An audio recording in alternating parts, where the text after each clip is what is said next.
At Main Street Gas and Grocery in Tacoma's Hilltop neighborhood, How are you, bro? You'll find the hot commodity I get 2 chicken tenders. Isn't the crispy, crunchy chicken, but something cooler. Crown 100. They're green bag. Menthol or menthol? Your green bag. Okay, menthol. Store clerk Sonu Singh Hey, brother. doles out boxes of menthol cigarettes, Camel Crush. each packaged to show off just how minty and fresh its products are. They're menthol. They are menthols. Menthol. These are non-menthol. Having just bought a pack of Mavericks, Alea Davis explains why she's stuck with menthols her entire smoking life. A menthol is gonna go through your system. A full flavor is gonna go. You're not gonna feel it all. Why I still smoke? Ernest Trent, too, has smoked menthol since the beginning. I was 9. 9? Yes. Why? What happened?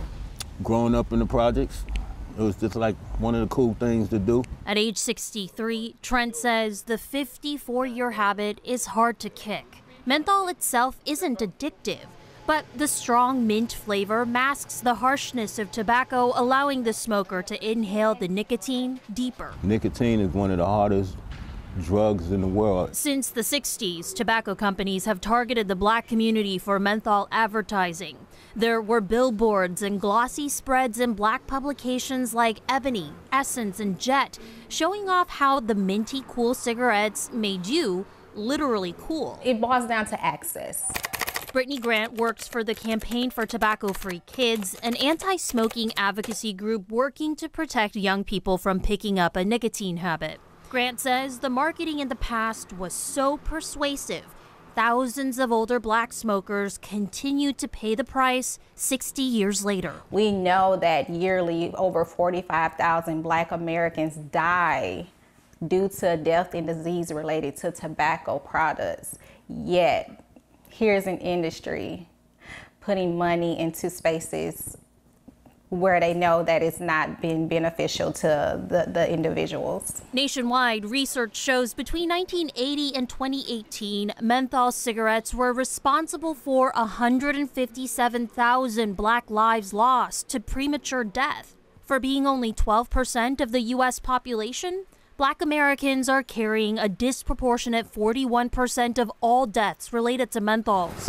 This spurred the Washington State Department of Health to launch Counterprogramming, including the They Think They Know You campaign. They think they got you all figured out. For a year, they've run print, TV, and digital ads, and they know people are paying attention by the number of clicks and views they've counted. Show them they're wrong. The Department of Health says their latest run from mid-May to June 9th successfully made 3.9 million digital impressions. It was a grown-up thing to do. Kat Torres helped with the campaign. In my hand, that's a cigarette. When she started smoking at 18. Every party that you went to, people were smoking. When I was growing up, what is out there now to teach you about how bad tobacco is for you?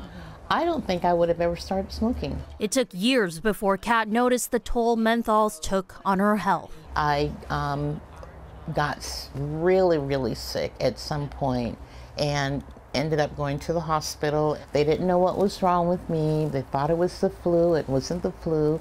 But then they discovered I had Crohn's disease. 30 years ago, Kat made a decision that most likely saved her from a lifetime of medication. When I quit, I realized that it was probably the best thing I could have ever done for myself. Putting down menthols after 20 years put her Crohn's disease into remission. They finally said, hey, we don't see anything anymore, so you're good to go. And I'm just like, yes, thank you, Jesus. Kat is hoping her story can inspire others to take the leap, especially those who are younger. I hope that this reaches a lot of the youth out there, because they're that next generation coming up.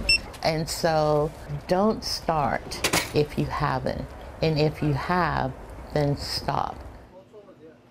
The number of lives lost to this problem is staggering. Yeah, it really is a big number to look at. Yeah, and so Sharon, what about a national push to ban menthol cigarettes? Is that happening on any front? Yeah, there have been efforts. The Food and Drug Administration drafted the ban on menthols, but This past April, that decision was indefinitely delayed, but it is clear individual states are taking up the issue themselves. We know that Massachusetts banned all flavored tobacco products, including menthols. California also was the second state to follow suit. Right now in Washington, our state, menthols have not been banned yet. Okay, and if any update comes, we'll be sure to let you know. Yes. Sharon, thank you.